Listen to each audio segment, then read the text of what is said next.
ভারত আন্তর্জাতিক মুদ্রা তহবিল থেকে পাকিস্তানকে আর্থিক সহায়তার বিষয়টি পুনর্বিবেচনা করার জন্য অনুরোধ করেছে। উত্তর পূর্ব রাইজিং কাপ অনূর্ধ্ব ১৫ বছরের মেয়েদের ক্রিকেটের দ্বিতীয় ম্যাচেও ত্রিপুরা জয়লাভ করেছে। এখন বিস্তারিত সংবাদ।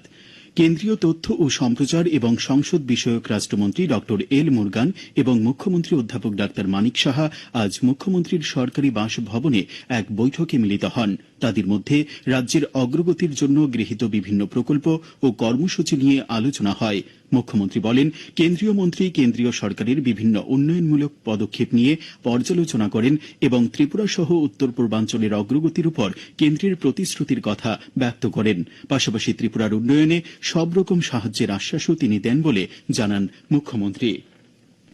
কেন্দ্রীয় তথ্য ও সম্প্রচার এবং সংসদ বিষয়ক রাষ্ট্রমন্ত্রী ড এল মুরগান আজ বলেছেন যে রাজ্যের দক্ষিণ ত্রিপুরা জেলায় এমজিএন রেগার অধীনে নথিভুক্ত 97.55% জব কার্ডধারী কাজ পাচ্ছেন। বেলোনিয়ায় আজ তার দ্বিতীয় ও শেষ দিনের সফরে এক সাংবাদিক সম্মেলনে মন্ত্রী বলেন যে ৯৭,০০০ মানুষের এমজিএন রেগার জব কার্ড রয়েছে।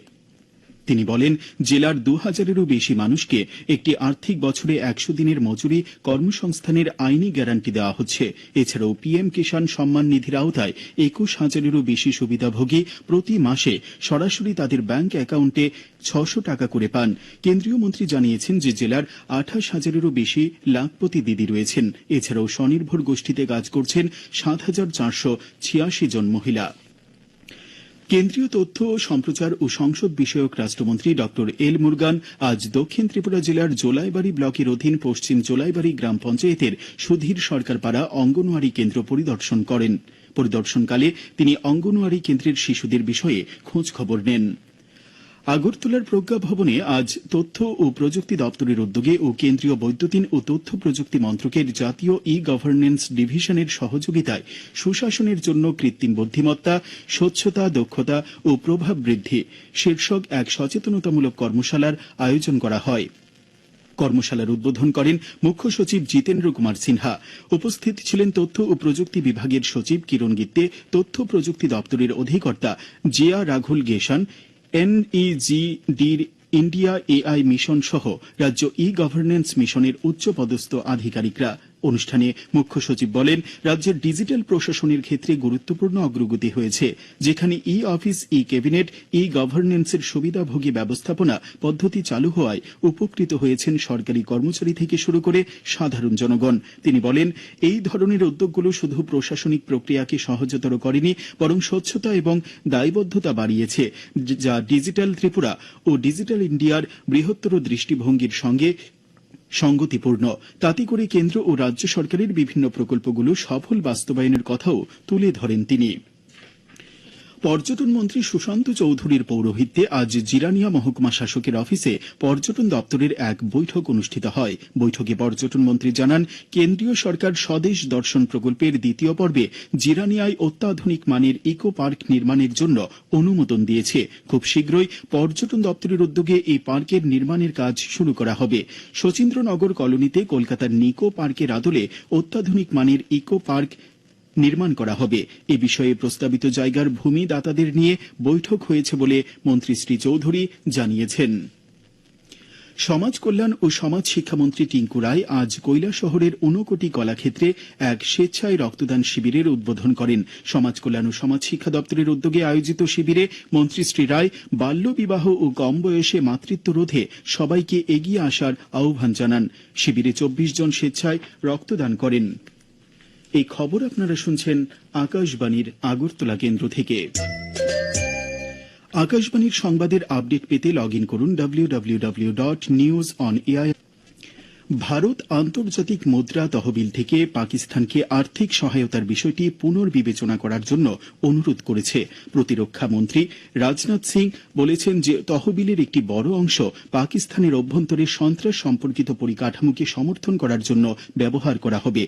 আজ বিকেলে ভুজ বিমান বাহিনী স্টেশনে বিমান যোদ্ধাদের উদ্দেশ্যে ভাষণে তিনি বলেন, আজকের সময়ে পাকিস্তানকে যে কোনো ধরনের অর্থনৈতিক সহায়তা সন্ত্রাসে অর্থায়নের চেয়ে কম কিছু নয়। শ্রী সিং অপারেশন সিন্দুরের সময় ভারতীয় বিমান বাহিনীর দ্রুত এবং সিদ্ধান্তমূলক পদক্ষেপের প্রশংসা করে বলেন যে এটি দেশ বিদেশে সকল ভারতীয়কে গর্বিত করেছে। শ্রী সিং বলেন যে পাকিস্তানে আশ্রয় নেওয়া সন্ত্রাসী পরিকাঠামো ধ্বংস করতে বিমান বাহিনীর মাত্র 23 মিনিট সময় লেগেছে। তিনি আরও বলেন যে অপারেশন সিন্দুরের সময় ভারতীয় সেনাবাহিনীর কার্যকর ভূমিকা কেবল ভারতে নয় বিদেশেও প্রশংসিত হচ্ছে। কাঞ্চনপুর মহকুমা প্রশাসনের উদ্যোগে আজ কাঞ্চনপুর টাউন হলে অনুষ্ঠিত হল বেটি বাঁচাও বেটি পড়াও শীর্ষক মেগা সেমিনার। সেমিনারের উদ্বোধন করে কাঞ্চনপুরের মহকুমা শাসক ড দীপক কুমার বলেন, কুসংস্কার মুক্ত সুস্থ সমাজ গড়ে তুলতে ভবিষ্যৎ প্রজন্মকে গুরু দায়িত্ব পালন করতে হবে। একই সঙ্গে বাল্যবিবাহের মতো সামাজিক ব্যাধি রোধে স্কুল পড়ুয়া ছাত্রছাত্রী, অভিভাবক, প্রশাসন, সাধারণ নাগরিক সবাইকে সচেতন হতে হবে। সেমিনারে উপস্থিত ছিলেন মহকুমা পুলিশ আধিকারিক আশিস ঠাকুর, বিধায়ক ফিলিপ কুমার রিয়াং, এমডিসি শৈলেন্দ্রনাথ এবং স্বপ্না রানী দাস। ভারত মিশন কর্মসূচি কার্যকরী করার মাধ্যমে প্রাথমিক শিক্ষার উপর জোর দেওয়া হচ্ছে, যা শিক্ষার্থীদের আরও ভালো পাঠক এবং লেখক হতে সাহায্য করবে। তাছাড়া পাঠ্যক্রম বহির্ভূত কার্যকলাপের দ্বারা শিশুদের পড়াশোনার প্রতি আগ্রহ বৃদ্ধি করা হচ্ছে। ঊনকোটি জেলা সদর কৈলাসহরের শ্রীরামপুর সূর্যমণি স্মৃতি দ্বাদশ শ্রেণী বিদ্যালয়ের ছাত্রছাত্রীরা এবছর মাধ্যমিক ও উচ্চ মাধ্যমিক পরীক্ষায় 100% পাশের সাফল্য অর্জন করেছে। এ উপলক্ষে আজ ওই বিদ্যালয়ে যুব বিষয়ক ও ক্রীড়া মন্ত্রী টিঙ্কু রায় অভিনন্দন ও শুভেচ্ছা সূচক অনুষ্ঠানের উদ্বোধন করেন। তিনি বলেন, পড়াশোনায় সাফল্য অর্জনের পাশাপাশি ছাত্রছাত্রীদের স্বাভিমানী ও আত্মনির্ভর হতে হবে, সমাজ ও রাষ্ট্রের প্রতি দায়বদ্ধতা থাকতে হবে। অনুষ্ঠানে কৃতী শিক্ষার্থী এবং শিক্ষক শিক্ষিকাদের সংবর্ধিত করেন মন্ত্রী টিঙ্কু রায়। সিপাহীজলা জেলার সোনামুড়া মহকুমার civil defence programme officer DCM Prabir Saha জানিয়েছেন, সোনামুড়ায় সিভিল ডিফেন্স ফাউন্ডেশন কোর্সের উপর 5 দিনের বিশেষ প্রশিক্ষণ শিবির আজ শেষ হয়েছে। স্থানীয় রেভিনিউ ডাক বাংলোতে আয়োজিত এই প্রশিক্ষণ শিবিরে সোনামুড়া মহকুমাধীন 35 জন সিভিল ডিফেন্স স্বেচ্ছাসেবক অংশগ্রহণ করেন। 5 জন প্রশিক্ষক তাদের দুর্যোগ মোকাবিলার বিষয়ে প্রশিক্ষণ দেন।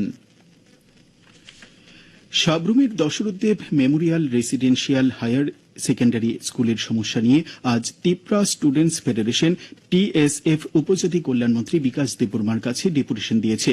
সংগঠনের সাধারণ সম্পাদক হামালু জমাতিয়া জানান, 5টি দাবিতে মন্ত্রীর সঙ্গে ডেপুটেশনে আলোচনা হয়েছে। স্কুলে শিক্ষকের সংকট দূর করতে দাবি জানানো হয়েছে, বালিকাদের হোস্টেলে পাকা দেওয়াল করে দেওয়া, ছাত্রীদের জন্য আলাদা শৌচাগারের ব্যবস্থা করা ও নিরাপত্তার জন্য প্রয়োজনীয় ব্যবস্থা নেওয়ার দাবি জানানো হয়েছে। খেলার খবর। প্রথমবারের মতো উত্তর পূর্ব রাইজিং কাপ অনূর্ধ্ব 15 বছরের মেয়েদের ক্রিকেটের দ্বিতীয় ম্যাচেও ত্রিপুরা জয়লাভ করেছে। আজ গুয়াহাটিতে রাজ্যদল 189 রানে মেঘালয়কে পরাজিত করেছে। খেলার খবর। আবহাওয়ার খবর। আগামী 24 ঘন্টায় রাজ্যের সব জেলায় বিক্ষিপ্তভাবে বজ্রবিদ্যুৎ সহ ঘন্টায় 40 থেকে 50 কিলোমিটার বেগে ঝড়ো হাওয়া বয়ে যাওয়ার সতর্কতা জারি করেছে আবহাওয়া দপ্তর। আগামীকাল আকাশ আংশিক মেঘাচ্ছন্ন থাকবে। রাজ্যের সব কিছু কিছু জেলায় বজ্রবিদ্যুৎ সহ হালকা থেকে মাঝারি পর্যায়ে বৃষ্টিপাতের সম্ভাবনা রয়েছে। আগামীকাল তাপমাত্রা সর্বোচ্চ 33 ডিগ্রি সেলসিয়াস এবং সর্বনিম্ন